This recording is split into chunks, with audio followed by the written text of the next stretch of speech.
Hi, dear friends, and good morning. Welcome to Akshadari. I'm Devraj. Let me start today's newspaper reading. And today is 29th video and 29th class. Video is going to update in the YouTube. Before going to start the session, I would request you guys to please subscribe to my channel, like and comment. If you like the video, please share and like and comment so that I can bring very informative videos related to education, health, and personal interviews. I hope you guys are working towards to improve our communication in English. So I hope you guys are following the same tips which I have given in the previous videos. And yes, in the upcoming videos, I'm going to bring in different languages. So you guys are easily can understand and learn English very easily. And let me start today's newspaper reading.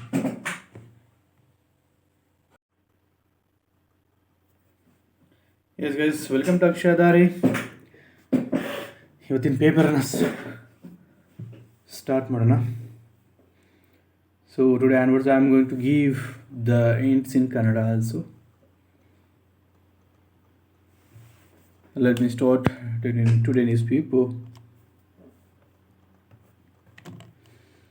ಯಾರ್ಯಾರೆಲ್ಲ ಕನ್ನಡದಲ್ಲಿ expect ಮಾಡ್ತಿದ್ದೀರಾ ಅವರಿಗೋಸ್ಕರ ಕನ್ನಡದಲ್ಲಿ explain ಮಾಡ್ತೀನಿ. So this is the first front page of in the newspaper. How Congress won an absolute majority. IMD issues fourth alert in Konkan region. GST Council needs to rejig GOMS. Turkey decides Erdogan's future. The nation could be looking at a more secular path. KKR beats CSK stays alive. New CLP asks Karge to pick next Karnataka CM.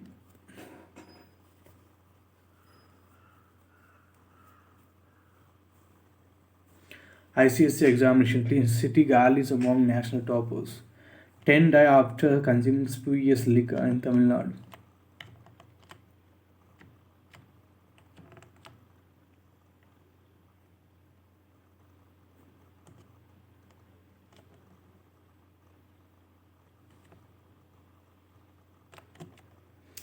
In city, maintaining winning margins is quite a task for MLAs. Jayanagara full result. Soumya Reddy seeks support to fight injustice. All eyes on manifesto promises for city. CBSE exam. These institutions excel. City students fare well in ICSE and ISC exams.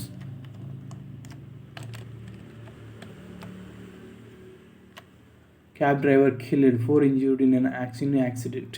Man killed by relative as poll celebrations take her ugly turn. Intense lobbying for chief minister's post in Congress with caste factors coming into play. Minutes before the legislature party meeting where was held, two prominent Wakkalega committee CS openly called for Shivkumar to be elected as chief minister. BJP draws a blank in university constituencies.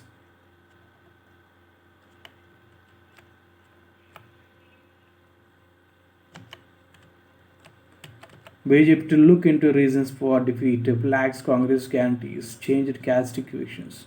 Bommai front runner for leader of the opposition post. Man who bandaged sword arrested.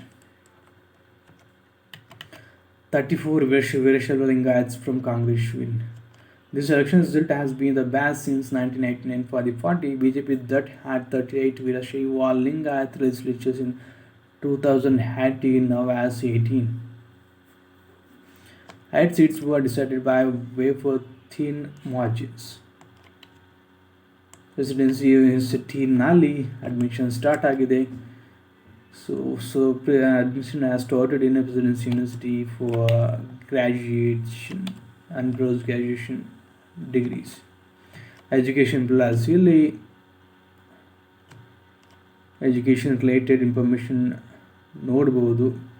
ಯಾರಿಗೆಲ್ಲ information ಬೇಕಾಗಿದೆ so related to exams, admissions, related to admissions for graduations and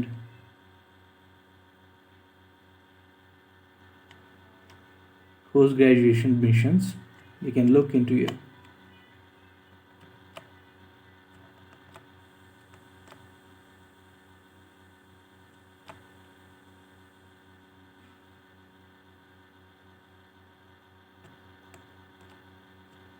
Make the right choice. ಯಾವಾಗಲೂ ಸರಿಯಾದ ರೈಟನ್ನು ಆಯ್ಕೆ ಮಾಡಿ ಸರಿಯಾದ ಆಯ್ಕೆಯನ್ನು. What is the difference between career counseling and career discovery? Why it is important for students to know which one they should opt for? Karnataka result, a blow to the BJP's might making. So ಇದರಲ್ಲಿ ನಾನು ಹೇಗೆ ಕ್ವಶನ್ಸನ್ನು prepare ಮಾಡೋದು, ಕ್ವಶನ್ಸನ್ನು form ಮಾಡೋದು ಅಂತ ಹೇಳ್ಕೊಡ್ತೀನಿ. While reading the newspapers, I would tell you how to prepare the questions. As a political researcher and a columnist, let me read this editorial page. ಕನ್ನಡವನ್ನು ಓದೋದನ್ನ, ಈ editorial ಪೇಜನ್ನು ಓದೋಣ ಬನ್ನಿ. It would be tempting to reduce the Karnataka Assembly election 2023 verdict to a simple case of steel-level anti-incumbency. However, a simplistic anti-incumbency narrative, explained in terms of localized factors, might only obscure how the present national polity also embeds itself deeply into state results. This is because this election provides an excellent portal to understand certain contradictions in Bharatiya Janata Party's post-2014 project of national domination. A post-Yediyurappa election, anti-incumbency is necessary but not a sufficient explanation for the nature of the BJP's defeat. After all, this was the BJP's first post-Yediyurappa election in close to 3 decades. Even as Mr. B.S. Yediyurappa was integrated into the campaign later, the party fought the election under the face of the Prime Minister. The key functions of election strategy and campaign execution had been centralized in an unprecedented manner. Consequent to the national leadership dominant control over the state unit post Yediyurappa's ouster in 2021. Arguably, the national hegemony of the ruling party post 2014 has been bolstered through certain persuasive mites attached to the new Modi-Shah BJP. The use of the term might draws from French historian Georges Sorel's conception of might, any concrete fantasy that facilitates a political consensus. The truth value of a might is immaterial here. What is material here is only its functional value in the construction of hegemonic power. Over the last decade, the BJP has particularly relied on two such mights for political expansion and our legitimation. An ideological might, subaltern Hindutva, and a governance might, double-engine circle. These mights help the party ride over structural weaknesses and project a self-perpetuating aura of invincibility. Insofar as the Karnataka election result disturbs the basis of these mights, it leaves a significant national imprint. First, the might of subaltern Hindutva. It is no doubt true that the BJP has broadened in the recent past its electoral catchment area among subaltern sections. Dalits, tribals, poorer, non-dominant backward castes. However, besides the two national Modi waves, we have hardly seen widespread support of the subaltern towards an umbrella Hindu coalition. The larger ideological basis of the subaltern support to Hindutva is nuclear, as they can often to characterize it as the last to join and first to leave voters of the larger Hindu coalition. The former tendency has scorched the BJP in state elections in Madhya Pradesh, Jharkhand and Chhattisgarh. while the latter has stalled the party's expansion bid in state elections of Telangana, Odisha, and Maharashtra. The use of hard Hindutva top intervention. The national leadership of the BJP, along with a pro-Hindutva faction within the state unit, has been planning for a while to move the state party behind its core Lingayat moorings and integrate subaltern sections through hard Hindutva. A major limitation of this strategy was that the Rashtriya Swayamsevak Sangh's grassroots influence hardly extended behind coastal Karnataka, overlapping coincidentally with the specific zone where communal issues find electoral resonance. Given this context, it is hard to believe the BJP strategy largely consisted of saturating the airwaves with communal issues such as halal, hijab, and achan, later terrorism, and Bajrangbali, and hoping for a new spontaneously forged Hindu coalition. As it happened, the only significant impact of the BJP's hard Hindutva campaign, waged over 2 years, remained confined to the 20 hard seats of coastal Karnataka. Conversely, the Indian National Congress won a full majority precisely on an anti-BJP consolidation of the subaltern sections based on a relatively progressive socio-economic agenda. According to an Axis My India survey, the Congress lead over the BJP among Dalit voters is 38%, among tribals is 11%, Kurubas 39%, and Muslims 86%. The second governance-based myth of a double-engine government exalts Prime Minister Narendra Modi as a last-ditch savior to an incompetent local leader. The structural reasons why so many BJP state governments require a late in the day intervention by the Prime Minister are often left unexplored. This intervention typically takes the form of either replacing a chief minister in the latter stages of their term, or the Prime Minister's attempts at rescuing a fledgling chief minister through a prolonged and personalized campaign. Karnataka incidentally saw both of these tactics. That to cite examples from the recent past, such interventions were required in Himachal Pradesh, Gujarat, Uttarakhand, Goa, Tripura, and Gujarat, with fairly mixed outcomes. Political scientist Neelanjan Sisarkar, among other scholars, argues that the primary reason lies in a mismatch of the credit attribution of welfare schemes between a towering personality of Mr. Modi and his relatively funny state leaders. The tragic case of Mr. Bommai in Karnataka can be used to explore another variation of this larger story, where the double engine dragnet operates through the seeding of overt factional conflict. It would be easy now to attribute all sorts of moral failings onto the deposed chief minister, but he had been dealt a particularly weak and initial hand, seen in tandem to be beholden to Mr. Modi Shah as well as to his former mentor. Mr. Madhurappa, Mr. Bommai has struggled to exercise any independent control over factional networks within the party or disciplinary authority over its administration. Issue of corruption. In a state such as Karnataka, corruption is well entrenched into the mainstream caste community-based structures. However, as political scientist Harold Gould observed in 1997, in a paper on the Congress decline in Karnataka, the perception of rampant corruption is deduced by the public through other surface level political variables such as high factional conflict and a weak state leadership.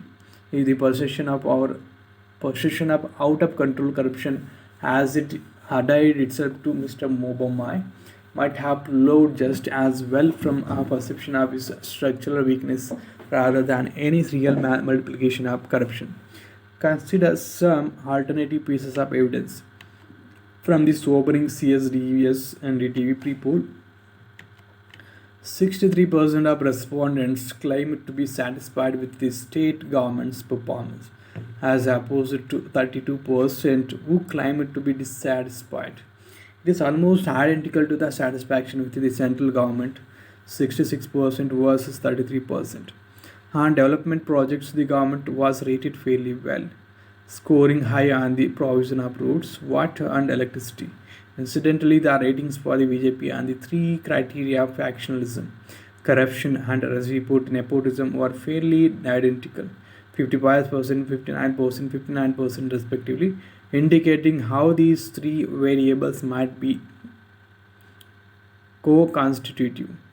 Yet the same voters also held Mr. Bommai to be the most corrupt chief minister of the decade, not deserving of another mandate.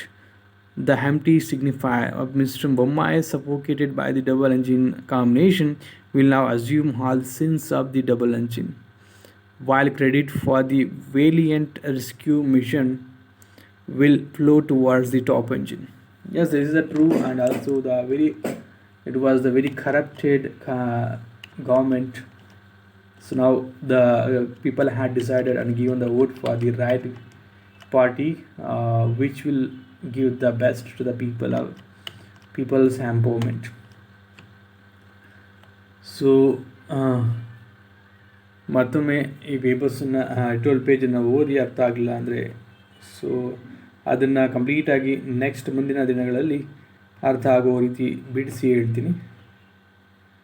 The state assembly election and its result exposes the key contradictions in the party's project of national domination after 2014 around subordinatwa and a double engine circuit. Lessons in a loss. This strategic economic bloc will only tighten the leash.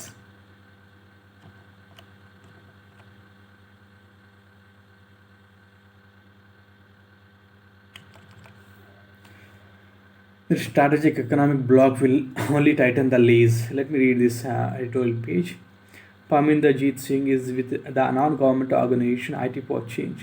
In November 2019, India worked out from the trade pact called the Regional Comprehensive Economic Partnership, involving China, Japan, South Korea, Australia, New Zealand, and this 10-state association of Southeast Asia nations. Grouping fast forward to 2023, and now India, along with many of the same countries, but with China replaced by the United States, is getting into the US drive on Indo-Pacific economic framework for prosperity. The obvious questions are what has changed and how are the two economic partnership frameworks different. The devil and the sea and deep sea. The one clear difference is of China versus the US developing a strategic partnership with the US is India's top policy priority. Its relationship with China has meanwhile further deteriorated, but a strategic partnership with the US need not come at the cost of economic dependency on it. With China, the big economic fear was any trade deals impact on India's manufacturing sector of cheap Chinese goods in flooding Indian markets. But the economic issues with the US have been no less problematic.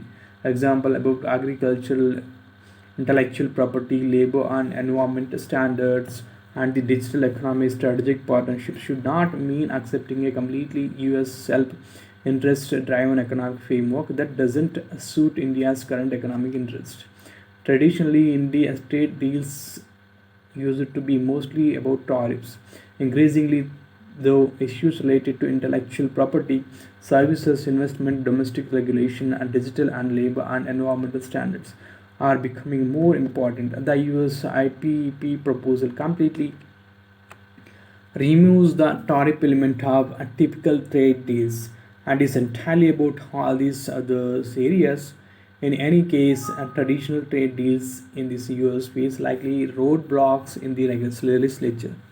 The US has also found a tariffs-free trade deal presented as a new kind of win-win economic partnership as a good way to get around the resistance of many countries, including India, to free-trade agreements as they used to be called.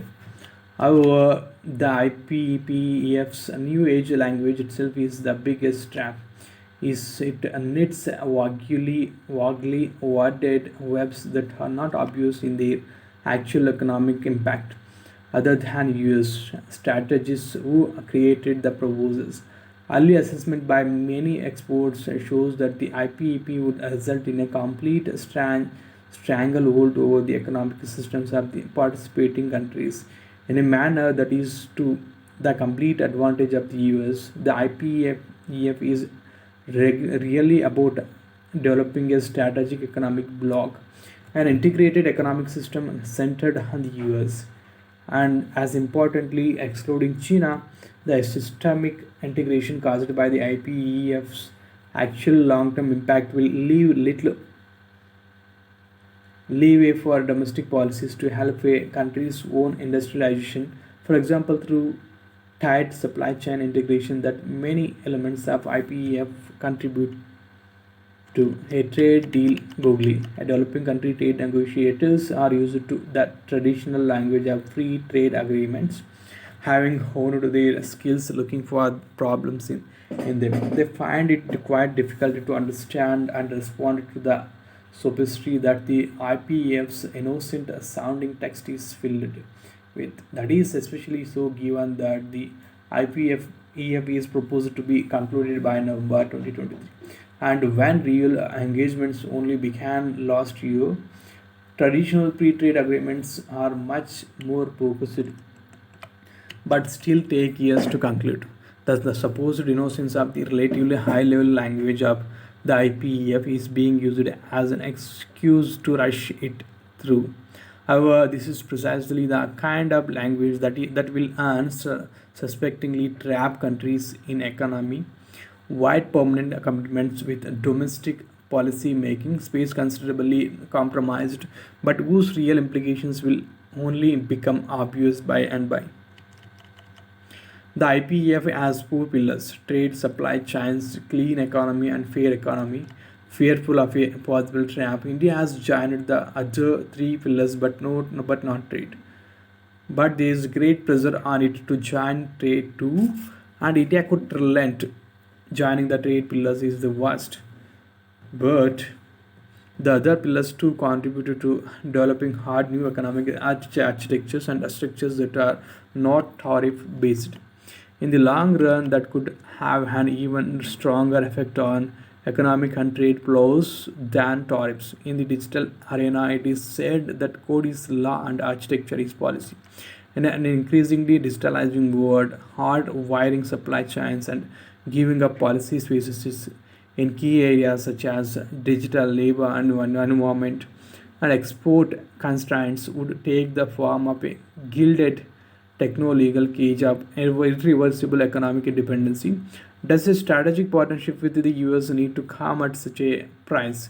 IPEP can already be seen to have deep implications in agriculture in terms of genetically modified seeds and food, surrendering policy space for regulating big tech, and compromising a comparative advantage in manufacturing because of unfair labor and environment standards. It will also seriously affect India's ability to create a vibrant domestic ecosystem in emerging areas such as digital economy and green products. This is about the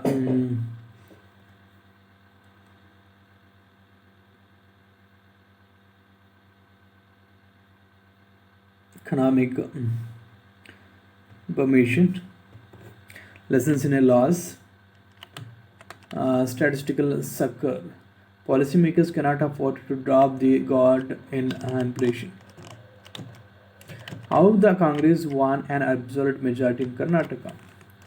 The Hinda advantage, focusing on local issues and stitching together a broad social coalition that lent it huge support, helped the party win a comfortable majority in the state. His dissatisfaction with the government's performance mattered. Methodology, the leadership packed too. When more than 4 in every 10 respondents who were somewhat satisfied with the Modi government voted for the Congress. BJP's failure to tackle unemployment, poverty, it hard in Karnataka polls. Issue of corruption resonated with voters ahead of election day. Close to 5 in 10 of those who stated unemployment and poverty as the highest issue voted for the Congress. How voters responded to the new reservation matrix, rhetoric or reality, double engine model didn't convince voters. Popularity of welfare schemes fails to propel BJP to power in Karnataka. With Bommai out and BTR shifted, BGST jobs may need a reject. Government note for fourth positive indigenization list for DPSUs. Center announces Pravin Sood as new CBI director. Great news.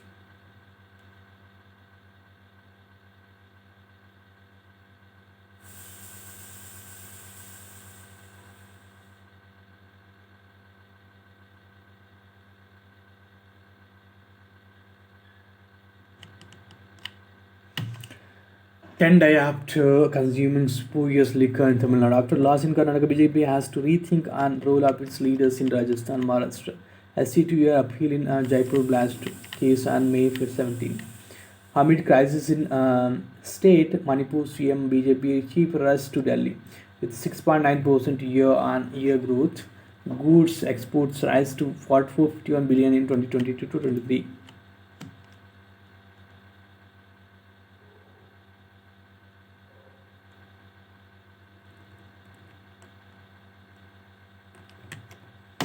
IMD issues fourth heat wave alert for the Konkan region. Mumbai, Palghar, Thane, Konkan, and Central Maharashtra, Vidarbha have been given the warning, says the agency. People have been advised to follow the guidance to mitigate impact. PM visit exhibition on 100 episodes on Man Ki Baat. Bail orders should not be too long or too late, says SC. ICSC class 10 and ICSC class 12 results declared. Gopas pilots vexed over DGCA's rule on 1 year notice period. Lessons from Sweta Ketu.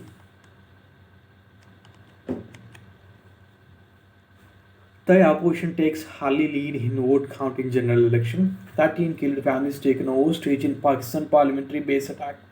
Suspected Islamic radicals killed 33 in village in Burkina Faso. Shooting at neighborhood meet and Arjuna kills 2, wounds 5.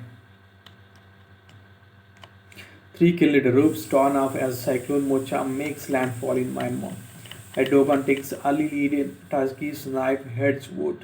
Incumbent president has steered the nation through one of its most transformative eras in the post-Ottoman states 100-year history. He is lionized across swaths of conservative Turkey. Imran slams Pakistan army, says it should be ashamed for jumping into politics. Russia says 2 military commanders killed in battle. Ceasefire between Israel and militants in Gaza appears to hold after days of fighting. Be mindful of human capital risks. Tax saving got easier with the new regime. With higher tax exemption and better slabs under the new regime, younger investors get to choose where to invest and are also spared from the home loan EMI burden to save tax outflows. Rashid indicates Hardik might bowl in next match. Warner completes a unique record in the IPL. Samson does not have an answer for dismissal performance. Talent was there, but maturity level has changed. Joshi and Prabshimran. Clinical trial challenges, annihilate trials challenges. Challenging Kurana dash CSK's bid to seal playoff spot. Hardik's Titans determined to seal a playoffs berth. India loses opener to Chinese Taipei. Praneeth is India's 22nd Grandmaster. Manini placed 6th in Rifle, 3rd position in World Cup. Spotlight on Anu Rani at the Federation Cup.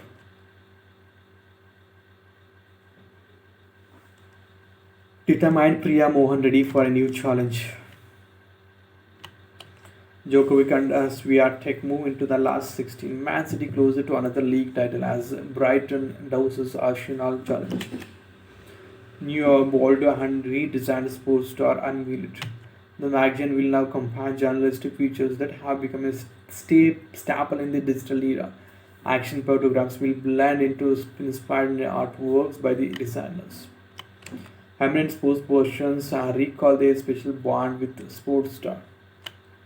Struggling Chelsea agrees terms with Pochettino as per reports, celebrating a sporting tradition. PCB hopes to get India's note for hybrid model for Asia Cup.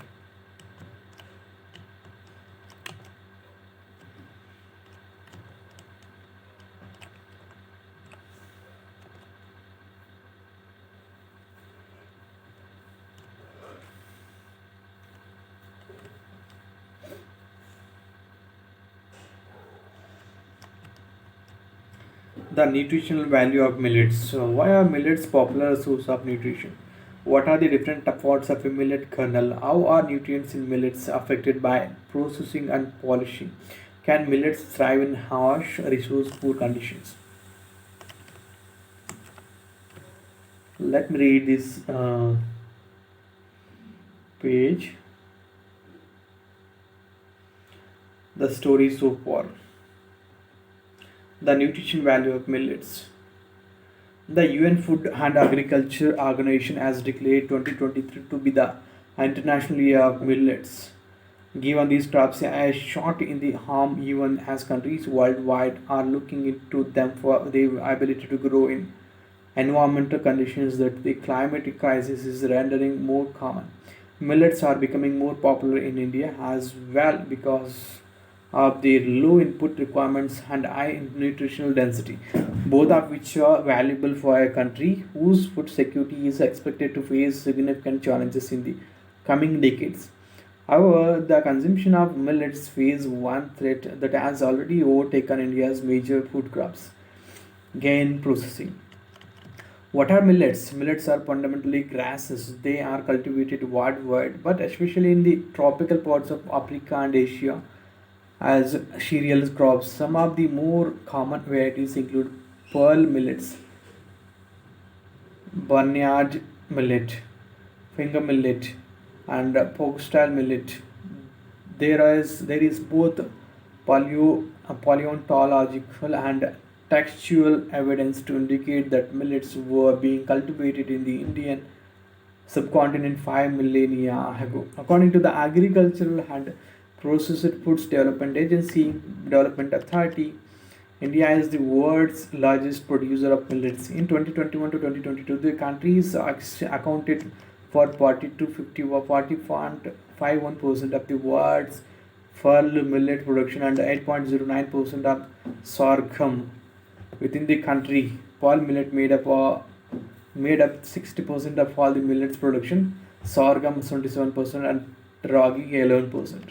Sorghum bicolor,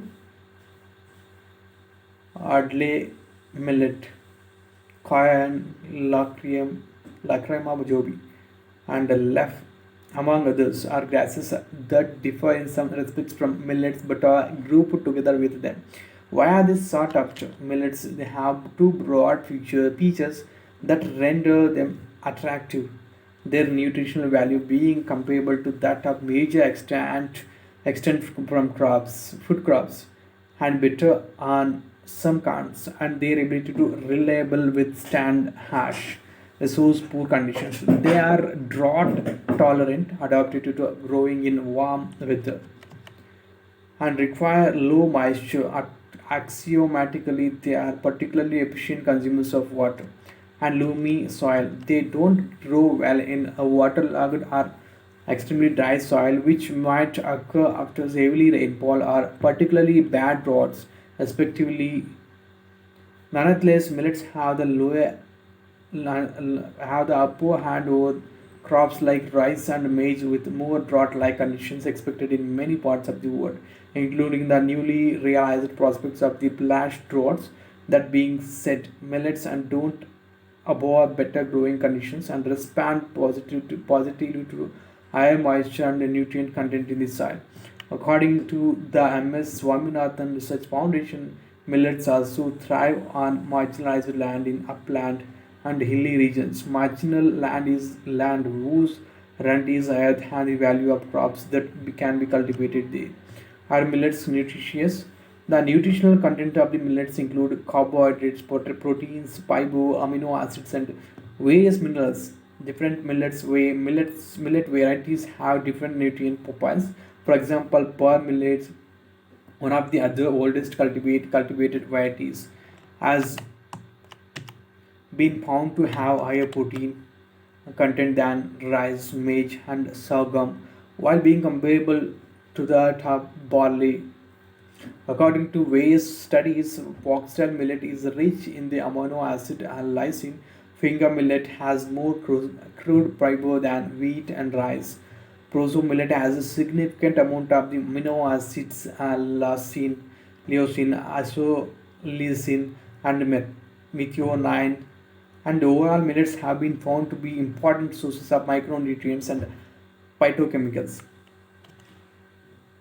Where are the nutrients stored? According to a paper published in 2021 in the Journals Agriculture and Food Security, each millet kernel consists of three major parts called pericarp, endosperm, and germ. The pericarp has an outer covering called the husk. The husk and the pericarp together protect the kernel from the inhospitable conditions, disease, and physical damage.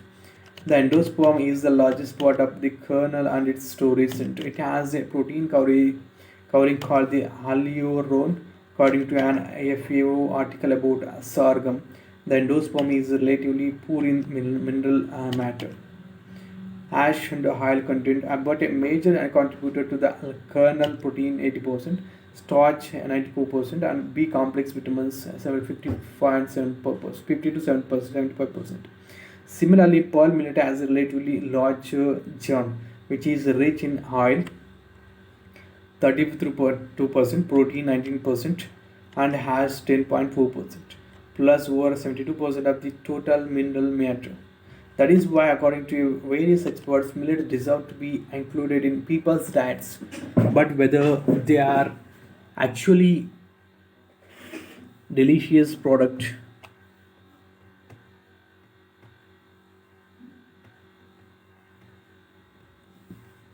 delicious product products to satisfy the taste, providing knowledge on nutritional and health facts on millets and improving accessibility as per 2021 study. How does processing affect the nutrients? Processing and preparing millets for consumption can affect nutrients in three ways: enhance enhance them, suppress or remove them, and ignore them. In this context, whole grain refers to the endosperm, germ, and bran, pericarp, hyaluron, whereas refined grain refers only to the endosperm. The husk is removed from the grains because it is composed of cellulosic matter that the human body cannot digest. But at least one study has found that when this is done to pearl millets, the phytic acid and polyphenol contents drop. On the other hand, a paper published in 2021 found that millets husk could be briquetted and used as household fuel and potentially alleviate and energy poverty in North Nigeria. The second common step is to decorticate the grain, that is, remove any other outer covering and expose the seed. While studies have found that mechanical and worked decortication didn't have significant effects on the grain, they both removed crude and dietary fiber, but decortication also makes the grain more edible and visually attractive, which are favorable factors when marketing them to urban centers. The typical next steps are milling to grind the grains into flour and sieving to remove large impurities, including bran. One 2012 study of finger millet found that whole flour had a high content of total polyphenols and flavonoids, while sieving made the flour more digestible and its nutrients more accessible to the body. However, it also reduced nutrient content due to the loss of bran. On the other hand, according to the February 2022 study, germination and fermentation, in which the grains are soaked in water for an extended duration, showed a positive improvement in the overall nutritional characteristics of millets. What is the effect of polishing? A frequent last step is polishing. The longer the grains were milled, the more protein, fat, and fiber contents the process removed. A different 2012 study found that born-had millet could be polished with a rice polisher for up to 3 millets whose significant nutrient loss. Polishing is the process whereby brown rice, for example, is changed to white rice by rubbing off the bran and the germ.